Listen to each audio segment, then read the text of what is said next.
우리 앞사람과 먼저 한번 인사하겠습니다. 오늘도 승리합시다. 오늘도 승리합시다. 좋은 일이 일어납니다. 기적이 일어납니다.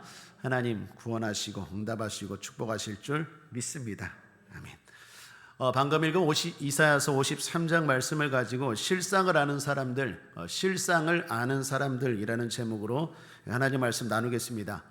5살 유치원생 철수라는 아이가 있었습니다. 유치원에 가서 선생님과 아이들에게 자랑했습니다. 나 곧 동생 생긴다. 엄마가 동생 만들어 준다고 해서 선생님과 아이들에게 자랑했습니다. 선생님과 아이들은 철수야 좋겠다 하면서 축하해주고 부러워했습니다. 그리고 철수 엄마는 임신해서 점점 배가 불러왔습니다. 어느 날 철수가 말합니다. 엄마 동생 만들어준다면서 얼굴 보여줘. 만들어준다면서 왜 얼굴 안 보여줘? 얼굴 보여줘. 졸랐어요? 그때 엄마가 조르는 철수에게 부풀어 오른 배를 보여주면서 그래 여기 내 동생이야 그랬어요. 그랬더니 그걸 보고 철수가 아무 말을 하지 못합니다. 그리고 다음날 유치원에 간 철수가 말이 없어요. 선생님과 아이들이 이상합니다. 철수야 너 오늘 왜 동생 자랑 안 하니? 왜 말이 없니? 왜 이렇게 시무룩하니? 그랬더니 철수할 엄마가 동생을 먹어버렸어. 그리고 울음을 터뜨렸다고 합니다. 여러분 철수의 문제가 뭡니까? 출생의 원리를 모르는 순수함? 그렇게 말할 수도 있겠지만 다른 한편으로는 무지함이라고 말할 수 있습니다.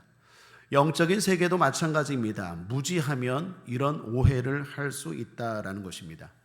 오늘 설교 제목을 제가 실상을 아는 사람들이라고 잡았습니다. 그건 성도의 다른 말이라고 생각합니다. 성도는 실상을 아는 사람들입니다. 성도는 영적인 세계를 아는 실상을 아는 사람이라 할 수 있기 때문입니다. 오늘 본문 12절에서 제목의 힌트를 얻었는데 오늘 본문 12절 중간에 보면 그러나 실상은 이라고 나오죠. 예수님 버림받았습니다. 사람들이 실상을 몰라서 예수님을 버렸습니다. 그러나 실상은 뭡니까? 예수님은 구원자이십니다. 예수님은 메시아이십니다. 실상을 모르면 이런 영적인 무지에 빠지게 됩니다. 그러나 성도는 저와 여러분은 실상을 아는 사람들인 줄 믿습니다. 오늘 본문은 고난받는 종의 노래입니다. 고난받는 종의 노래 중에서도 유명한 본문이죠. 고난받는 종의 노래는 이사야서에 4군데가 나온다고 계속해서 새벽기도 때 말씀드렸습니다. 첫 번째는 42장 1절에서 13절, 두 번째는 49장 1절에서 13절. 똑같아요. 1절에서 13절, 1절에서 13절. 세 번째는 50장 4절에서 11절. 그리고 마지막 네 번째 가장 유명한 고난받는 종 예수님에 대한 말씀이 52장 13절에서 53장 전체입니다. 이사야 선지자는 예수님이 오시기 약 700여 년 전에 앞으로 오실 메시아, 앞으로 오실 구원자는 이럴 것이다. 한마디로 고난받는 종으로 오실 것이다 라고 예언했습니다. 그 예언은 정확히 이루어졌어요. 여러분 예수님 당시 이스라엘은 로마 제국의 통치 아래 있었습니다. 그리고 로마는 이스라엘을 혹독하게 다스렸습니다. 그래서 유대인들은요 명절만 되면 다윗 왕국의 전성기를 꿈꾸면서 메시아를 기다렸습니다. 메시아가 와서 우리를 로마의 압제에서 이 정치적인 혼돈과 억압에서 해방시켜 주면 좋겠다. 또 그렇게 될 것이다. 그러한 독립을 꿈꿨습니다. 특별히 6월절만 되면 나라에 대한 애국의 마음은 더욱 끌어올랐습니다. 이유는 6월절이라는 절기가 이스라엘의 대표적인 명절로 애굽에서 해방을 기념하는 그 명절, 절기이기 때문입니다. 그때 유대인들은 어디에서 살든지 다 예루살렘에 모여서 이 절기를 지켰습니다. 기록에 의하면 예수님 당시 예루살렘에 모인 유대인들이 약 120만 명이나 모였다고 합니다. 엄청나죠. 이 명절은 중요한 명절이고 유대인들은 거의 다 이 명절을 대단히 중요하게 지켰다라는 것입니다. 예수님도 이 땅에 살아계실 때 해마다 예루살렘에 올라가셔서 이 유월절을 지키셨습니다. 특별히 마지막 십자가를 지시기 전에도 유월절 명절에 예루살렘에 가셨죠. 우리가 종려주일이라고 지난번에 지켰던 그 절기, 바로 예루살렘 입성 사건이 바로 그 일입니다. 그때 예수님 수많은 사람들의 환호, 엄청난 사랑을 받았습니다. 그것은 예수님이 수많은 기적과 능력을 행하셨기 때문입니다. 병든 자를 치료하셨습니다. 귀신을 쫓아내셨습니다. 능력을 행하셨습니다. 특별히 예루살렘, 6월절 명절 때 예루살렘에 들어올 때는요, 들어오기 직전에 죽은 나사로를 살렸어요. 그 소문이 쫙 퍼진 거예요. 그래서 사람들이 더 열광했습니다. 이분이 우리를 구원할 것이다. 어디서? 로마의 압제에서. 고통받는 우리나라, 우리 민족, 유대인들을 로마의 압제에서 이분이 구원해 주실 것이다. 그래서 예수님이 6월절 날 예루살렘에 입성할 때, 여러분 종려주일 말씀 기억나시죠? 그때 성경 기억나시죠? 사람들이 가히 축제의 현장이었습니다. 겉옷을 깔고 예수님 오시는 그 길을 인도했습니다. 종려나무 가지, 승리의 상징인 종려나무 가지 들고 호산나, 이제 구원하소서, 이제 구원하소서 외치면서 예수님을 뜨겁게 맞이했습니다. 이유는 분명했습니다. 구원. 로마의 압제에서 우리를 구원하소서 외쳤습니다. 그런데 실상은 뭡니까? 예수님은 로마를 무너뜨리기 위해 오신 것이 아니라 사탄을 무너뜨리기 위해 오신 줄 믿습니다. 예수님은 정치적인 해방을 위해서 오신 것이 아니라 진정한 죽음과 사망에서 해방시키기 오신 줄 믿습니다. 그러니까 사람들이 잘못 착각한 거죠. 실상을 몰랐던 거죠. 결국 예수님은 구원하러 오셨는데 고난받으셨습니다. 사람들이 돌변한 거예요. 실상을 모르는 사람들, 처음에는 뜨겁게 환호했는데 그 기대감이 꺾이면서 실상을 모르니까 점점 흉악해지고 돌변해서 예수님을 십자가에 매달으셨습니다. 결국 예수님의 오심은 고난받는 종이었습니다. 이사야는 700여 년 전에 예언을 했는데 그 예언이 그대로 정확하게 이루어졌다라는 것입니다. 사랑하는 여러분, 저와 여러분은 실상을 아는 사람들인 줄 믿습니다. 당시 사람들은 예수님을 몰라서, 실상을 몰라서 예수님을 고난받게 했지만 우리는 실상을 알기에 다르게 행동해야 하겠습니다. 그럼 어떻게 행동해야 될까요? 오늘 두 가지 본문을 가지고 살펴보겠는데 한번 따라하겠습니다. 예수님을 의지합니다. 예수님을 따라갑니다. 한 번 더요. 예수님을 의지합니다. 예수님을 따라갑니다. 자, 이게 실상을 아는 사람들이 살아가는 모습 두 가지입니다. 하나씩 살펴보죠. 첫 번째, 예수님을 의지합니다. 예수님의 실상을 모르는 사람들이 예수님을 고난받게 한 이유가 뭡니까? 보이는 것 때문이었어요. 보이는 것. 예수님의 모습은 어땠어요? 한마디로 초라함이었어요. 여러분 오늘 본문 2절을 보십시오. 그는 주 앞에서 자라나기를 연한 순 같고 마른 땅에서 나온 줄기 같아서 고운 모양도 없고 풍채도 없은즉 우리의 보기에 흠모할 만한 아름다운 것이 없도다. 우리의 보기에, 그렇습니다. 눈에 보기에 아름다운 것이 없어요. 초라해요. 민족을 해방할 만한 카리스마나 위풍당당한 모습들이 보이지 않아요. 그래서 이사야는 말합니다. 연한 순 같고 고운 모양도 없고 풍채도 없다고 말합니다. 예수님이 입성할 당시에 예루살렘 입성할 때도 흰 말이 아니라 어린 낙이 타고 등장하셨죠. 초라해 보여요.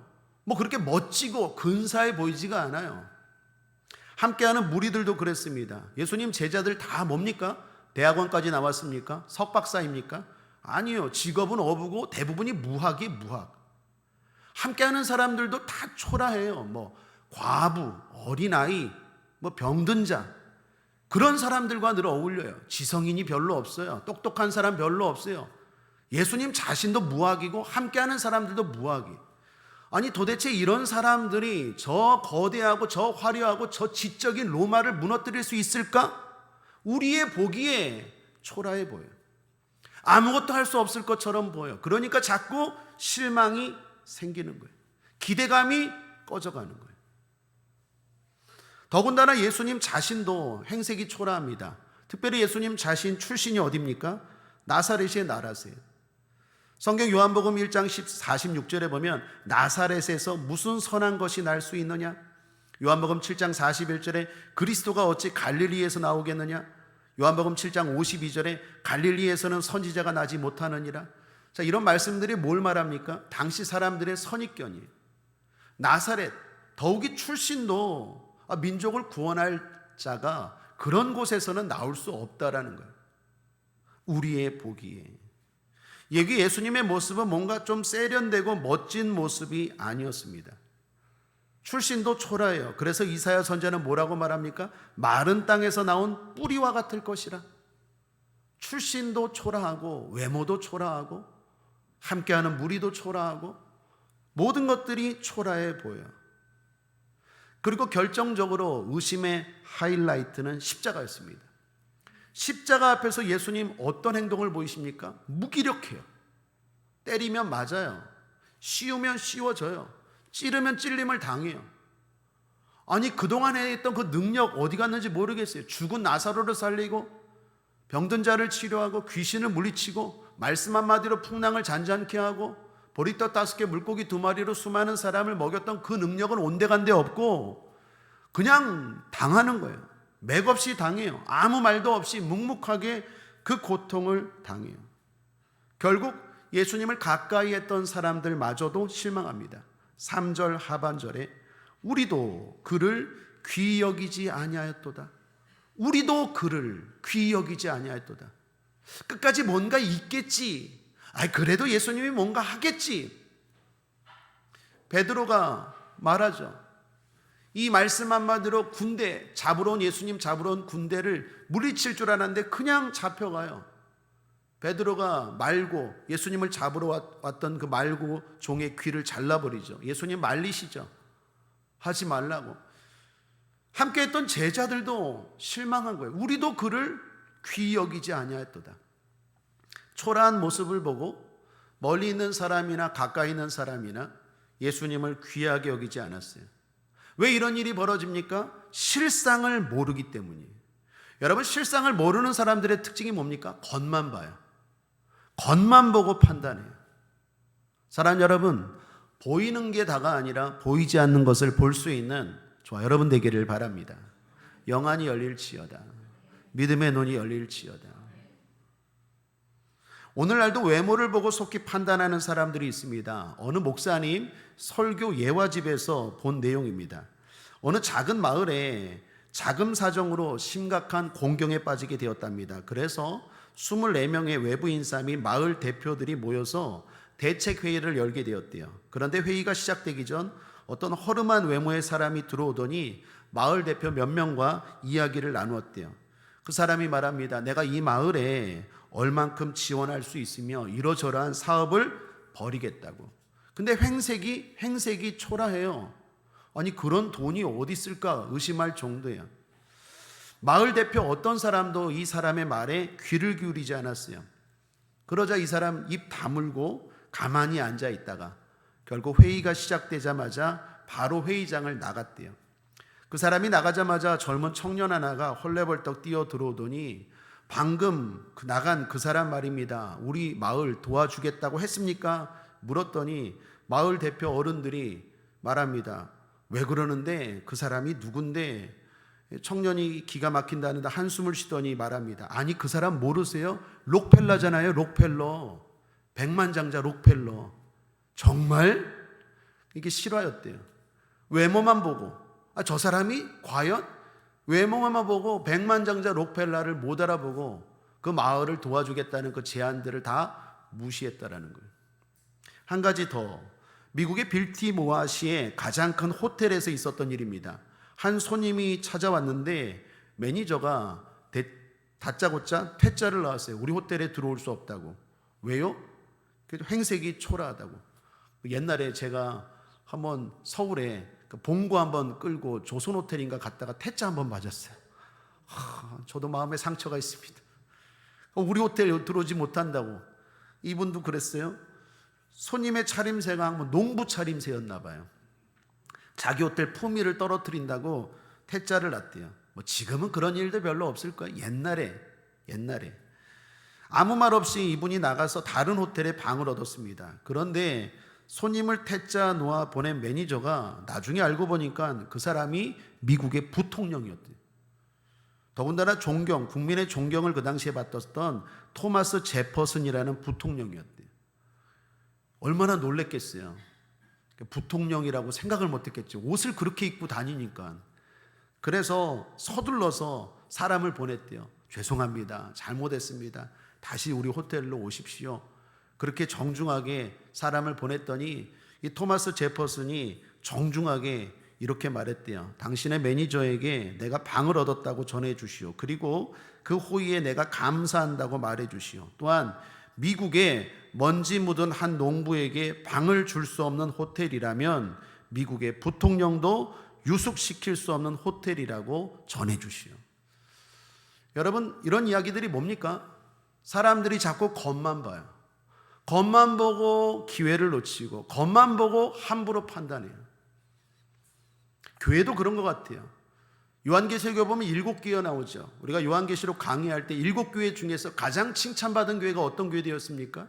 가장 돈 많은 라우디아 교회? 가장 역사가 깊은 사대 교회? 아니에요. 빌라델비아 교회. 가장 작지만 충성했던 빌라델비아 교회가 가장 칭찬을 받았어요. 천국 가면 아마 놀랄 일들이 많을 거예요. 아니, 저렇게 유명한 분이 홀대를 받네? 근데 또 반대로 저렇게 이름 없는 사람이 저기에서 저렇게 천국에서 대접을 받네? 천국 가면 깜짝 놀랄 일이 많을 거예요. 사랑하는 여러분, 겉만 보지 마시길 바랍니다. 보이는 것에 속지 않게 되길 바랍니다. 왜 실상을 몰랐습니까? 예수님의 구원을 왜 못 차렸습니까? 예수님의 초라한 모습 때문입니다. 우리는 외모만 보지 말고 보이는 것만 보지 않고 실상을 볼 줄 아는 저와 여러분 되길 바랍니다. 그렇다면 그런 우리들은 예수님 어떻게 되어야 될까요? 의지하는 것입니다. 예수님의 초라함의 이유가 뭡니까? 우리의 부요함, 우리의 강력함, 우리의 화려함, 우리의 풍성함을 위한 대가였다라는 거예요. 6절 하반절입니다. 여호와께서는 우리 무리의 죄악을 그에게 담당시키셨도다. 예수님이 왜 그렇게 초라해지셨습니까? 우리의 모든 걸 담당하신 것입니다. 그러므로 예수님을 의지하는 순간 우리의 모든 것은 바뀌는 줄 믿습니다. 예수님의 초라함을 보고 실망하는 것이 아니라 오히려 예수님의 초라함은 우리의 화려함과 강력함과 풍성함과 부유함을 위한 대가라고 생각하고 기쁘게 여겨야 될 줄 믿습니다. 그분의 찔림을 바라보십시오. 의지하십시오.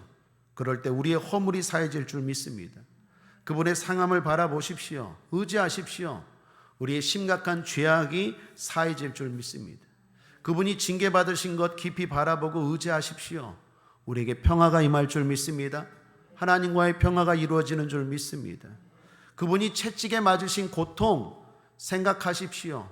깊이 묵상하십시오. 의지하십시오. 우리가 치료될 줄 믿습니다. 어떤 성도님이 저에게 이런 질문 하더라고요. 목사님 참 건강하신 것 같아. 저보고 건강한 것 같대요. 그래서 제가 건강하죠. 아니, 코로나도 안 걸리고 3년 동안 남들은 코로나 2번이나 막 걸린 사람도 있는데 코로나도 한 번도 안 걸리고 보면은 목소리도 크고 씩씩하고 건강한 것 같아. 그래서 저도 뭐 아플 때도 뭐 있습니다. 그런데 비교적 건강해요. 비결이 뭔지 아세요? 여러분, 비결이 뭔지 아세요? 예수님입니다. 아프려고 하면 아픈 조짐이 오잖아요. 그러면 일단 딱 눈을 감아요. 그리고 뭐 하는 줄 아세요? 예수님 생각해요. 어떤 예수님?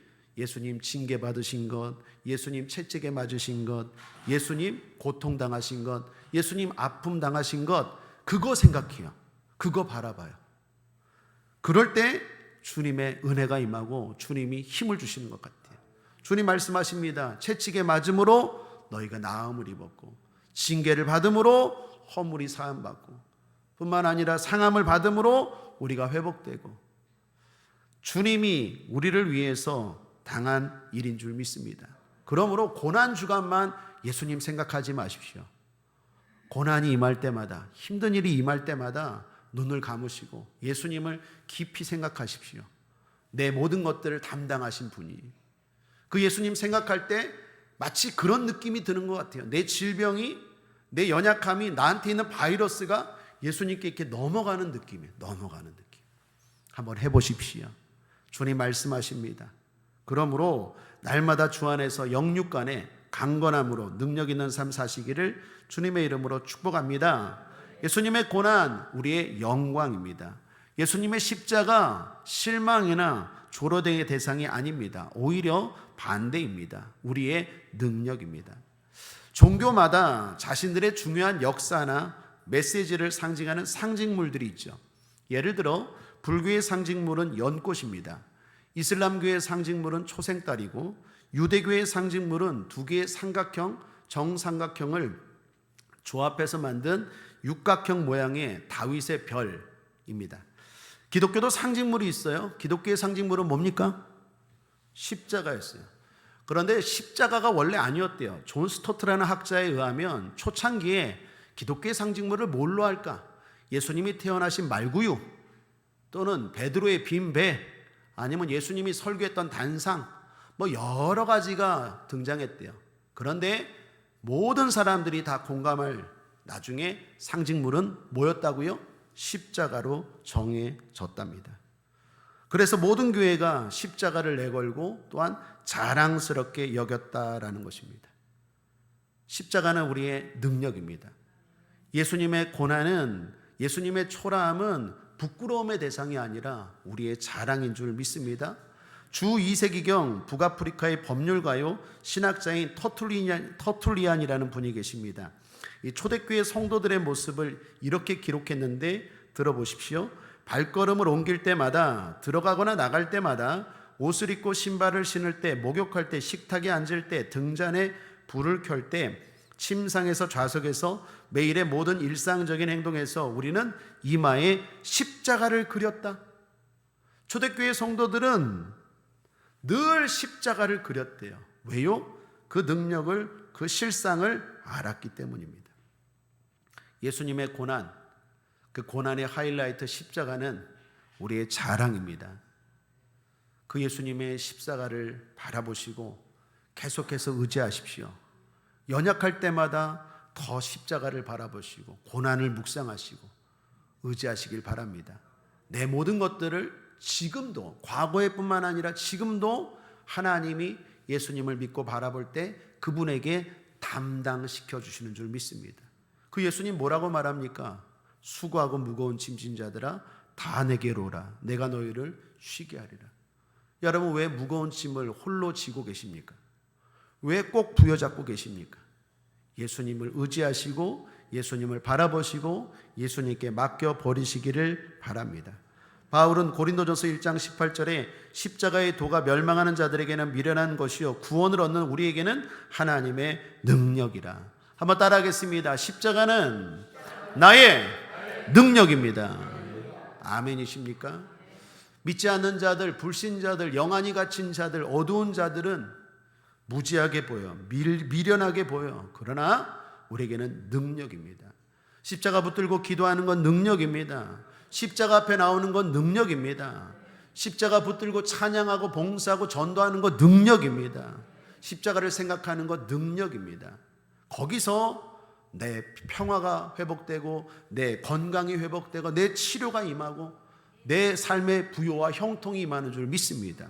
왜요? 하나님이 그분에게 담당하셨기 때문에.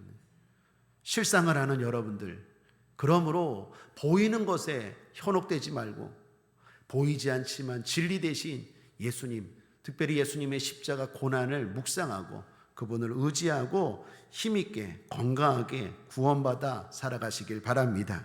죄악에서 구원받으십시오. 가난에서 구원받으십시오. 저주에서 구원받으십시오. 질병에서 구원받으십시오. 사망과 죽음에서 구원받으십시오. 두려움과 염려와 걱정에서 구원받으시기를 주님의 이름으로 축복합니다. 그것이 능력입니다. 내 힘 의지하는 것이 아니라 주님 의지하십시오. 실상을 아는 사람들은 주님 의지합니다. 구약 성경에 보면 야곱이라는 사람이 나옵니다. 야곱은 자기 힘으로 살려고 했죠. 자기 힘으로 성공하려고 했고 자기 능력으로 뭔가 해보려고 했어요. 그런데 결국 그게 어리석은 일임을 깨닫고 변화되었죠. 그 이름이 그 삶의 변화를 말해 주었습니다. 이스라엘로 변화되었어요. 이름만 바뀐 게 아니라 삶이 바뀌었어요. 야곱, 움켜쥐는 자, 뭔가 내 힘으로 할 수 있다고 착각했던 자가 이제는 어떻게 해요? 그렇게 한다고 되는 게 아니구나. 예수님을 의지해야 되는구나. 그리고 바뀐 게 이스라엘입니다. 야곱에서 이스라엘로 바뀌었어요. 내 힘을 빼고 주님을 의지하는 삶으로 바뀌었어요. 그 삶이 능력 있는 삶이라는 걸 깨달았어요. 저는 야곱이 이스라엘로 바뀐 것 생각할 때마다 이전에 읽었던 책이 하나 생각납니다. 일본의 과학자 우에하라 하루라는 사람이 쓴 책인데 제목이 힘 빼는 기술이라는 책입니다. 거기에 보면 이런 내용이 나옵니다. 훌륭한 공예가가 가장 즐겨 사용하는 칼은 무엇일까요? 잘 들지 않는 칼이래요.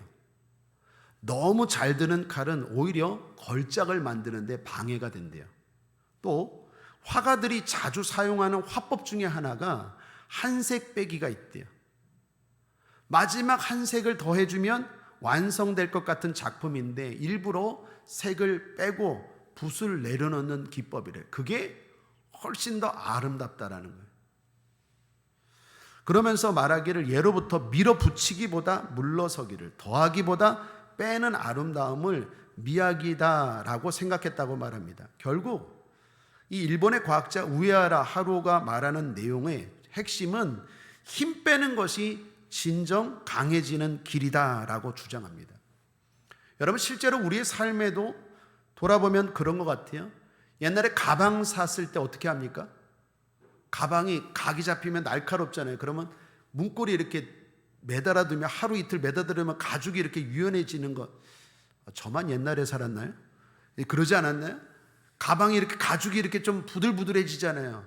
신발도 처음 사면 서로 이렇게 어떻게 합니까? 밟아주죠. 신발 처음 샀다고 막 밟아주잖아요. 너무 이렇게 완벽하면 안 좋아서, 힘 빼면 좋아서 그런 거 아닙니까? 좋은 연기를 위해서 감정에서 힘을 빼라고 말하고, 가수들에게 좋은 노래를 부르기 위해서는 목소리에서 힘을 빼라고 말해요. 여러분, 운전도 초보는 어떻습니까? 힘을 꽉 주죠. 프로는 설렁설렁하죠.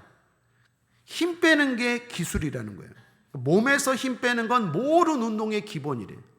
수영을 하든 무슨 운동을 하든 운동을 잘하는 사람은 어떻습니까? 힘을 뺄 줄 알아요. 못하는 사람들이 힘을 아주 그냥 힘이려고 하죠. 몸에서 힘 빼는 게 모두 운동의 기본이고, 머리에서 생각을 빼는 게 모든 평안의 기본이래요. 여러분, 공감되지 않습니까? 우리 인생이 성공하는 비결도 힘 빼는 거예요. 신앙이라는 게 뭡니까? 내 힘을 빼고 주님을 의지하는 거예요. 여러분, 힘 빼십시오. 주님 의지하길 바랍니다. 설교도 그런 것 같아요. 제 멘토이신 최승규 목사님이 그런 말 했어요. 설교 잘하려면 힘 빼. 설교 잘해야지 그러면 더 죽을 써요. 그런데 힘 빼야겠다. 그러면 오히려 성도들이 은혜를 받는데요. 가만 보면 맞는 것 같아요. 사랑하는 여러분, 힘 빼시길 바랍니다. 신앙이라는 것, 주님 의지하는 것입니다. 실상을 아는 성도들은 하나님을 의지하고 삶에서 힘을 뺄 줄 알아요. 야곱처럼 움켜쥐는 인생이 아니라 변화된 이스라엘처럼 주님을 의지하며 살아갈 줄 알아요. 예배까지 어겨가면서, 말씀까지 어겨가면서 그렇게 열심히 과도하게 분주하게 살지 않아요. 욕심으로 되는 게 아니에요. 믿음으로 됩니다. 하나님의 은혜로 됩니다. 힘 빼야 됩니다. 실상을 아는 사람들은 내가 열심히 하려는 거 내려놓고 그 나머지를 하나님의 은혜로 채울 줄 아는 사람이에요. 그럴 때 훨씬 더 쉽게, 훨씬 더 잘 될 줄 믿습니다. 그게 능력입니다. 그러므로 오늘도 주님 의지하는 저와 여러분 되길 바랍니다. 주님의 말씀을 생각하고 주님께 기도하고 주님 앞에 봉사하십시오. 그것이 오히려 더 복되게 사는 비결인 줄 믿습니다. 두 번째, 예수님을 따라갑니다. 한번 따라할까요? 예수님을 따라갑니다. 자, 실상을 아는 사람들은 예수님을 의지하는데 멈추지 않고 그걸 넘어 예수님을 따라갑니다. 이유는 실상을 알았기 때문입니다. 여러분, 고난받으신 예수님, 고난으로 끝났습니까? 하나님이 영광으로 갚아주십니다. 앞에 고난받는 종의 노래, 네 번째 노래가 시작되는 부분, 이사야서 52장 13절을 보십시오. 여호와께서 가라사대 보라, 내 종이 형통하리니 받들어 높이 들려서 지극히 존귀하게 되리라. 고난이 고난으로 끝나지 않아요. 고난이 어떻게? 형통으로 끝났습니다. 지극히 존귀함으로 끝났습니다.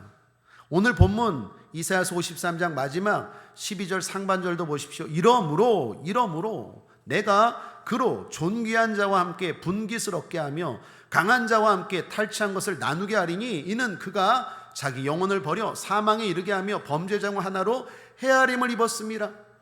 예수님 고난으로 끝나지 않았어요. 실패로 끝나지 않았어요. 그 모든 고난 하나님이 갚아주신 줄 믿습니다. 저와 여러분, 이것까지 알아야 돼요. 예수님의 고난의 실상은 영광이었습니다.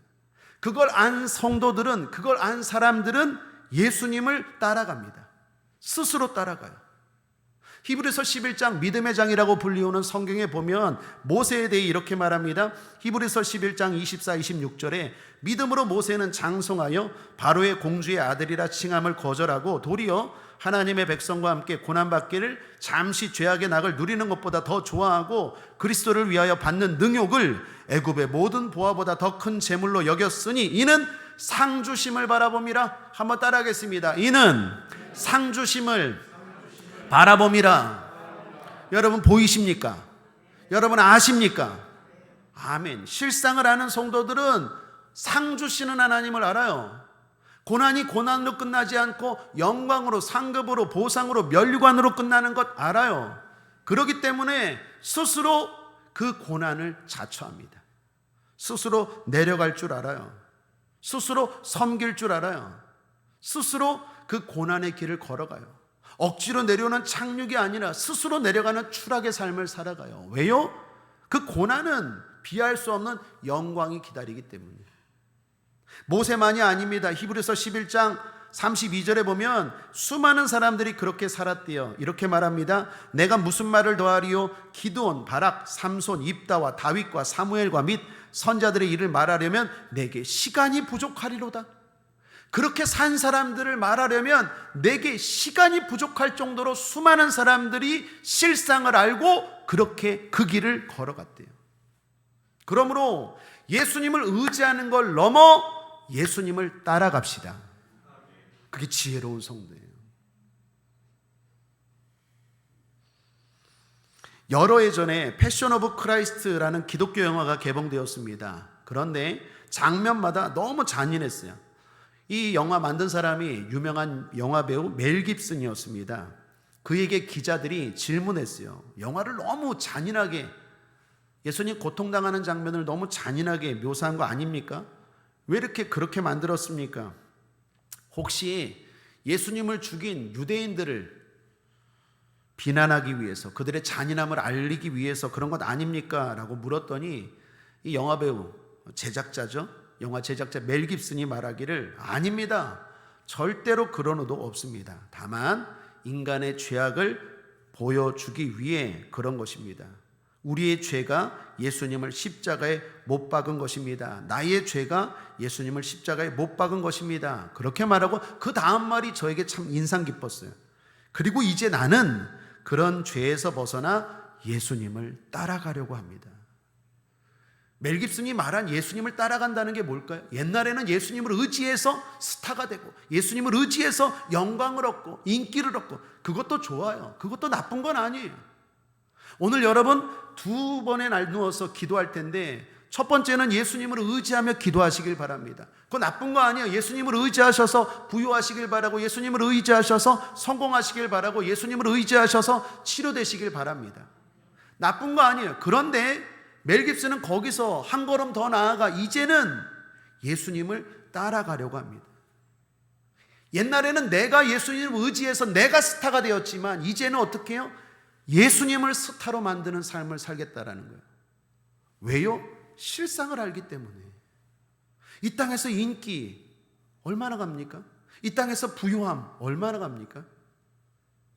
저 하늘에서 영광, 저 하늘에서 상급은 세세토록 영원한 줄 믿습니다. 그래서 실상을 아는 사람들은 예수님을 의지하는 걸 넘어 이제 예수님의 삶을 따라가요. 고난의 길을 걸어가요. 섬김의 길을 걸어가요. 사명의 길을 걸어가요. 오히려 힘든데도 노래해요. 오히려 힘든데도 기뻐해요. 어떻게 그렇게 살 수 있습니까? 바보라서? 아니에요. 착해서? 아니에요. 예수님을 진짜 잘 믿는 사람들은 누구보다 똑똑한 사람, 누구보다 수학을 잘하는 사람, 하나님이 갚아주시는 상과 비할 수 없기 때문이에요. 우리 국제하모니교회 성도님들이 예수님을 의지하는 걸 넘어 따라가는 삶까지 살 수 있게 되길 바랍니다. 그분의 찔림, 그분의 상함, 그분의 징계, 그분의 채찍, 예수님의 고난, 예수님의 십자가를 의지함으로 말미암아 오늘 여러분의 삶에 치료도 임하고 부요도 임하고 승리도 임하길 바랍니다. 그거 나쁜 거 아닙니다. 반드시 그렇게 기도하시고 그렇게 되기를 주님의 이름으로 축복합니다. 그렇게 될지어다. 그러나 한 번 더 기도할 텐데 그때는 어떻게 해요? 남을 위해서 기도하십시오. 여러분 나라를 위해서 기도하십시오. 정치를 위해서 기도해 주시고 특별히 동성애 이거 얼마나 심각합니까? 나라를 위해서 기도하십시오. 마약 우리나라 이제 마약 청정국 아니에요? 뉴스를 보니까 1시간 만에 마약을 구한대요. 젊은 사람들이 SNS로 일반인들이 연예인이나 돈 많은 부유층이 아니라 일반인들이 1시간이면 어디서나 마약을 구할 수 있대요.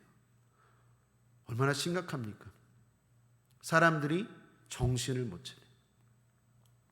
나라를 위해서 기도하십시오. 교회를 위해서 기도하십시오. 부흥이 끝났다고 말합니다. 부흥이 안 된다고 말합니다. 부흥은 일어납니다. 부흥은 일어납니다. 우리 교회를 위해서 기도하십시오. 여러분 기도하십시오. 하나님의 은혜가 임하면 부흥은 일어납니다. 다시 전도하고 다시 선교하고 그러한 뜨거운 교회로, 그러한 활력 있는 교회로, 그러한 능력 있는 교회로 부흥을 위해서, 우리 교회를 위해서 여러분 기도하시길 바랍니다. 성경적인 교회, 하나님 앞에 무엇보다 칭찬받는 교회 되기 위해서 우리 교회 위해서 기도해 주시길 바랍니다. 여러분 서로 가정을 위해서 기도해 주십시오. 가정에 얼마나 많은 문제가 많습니까?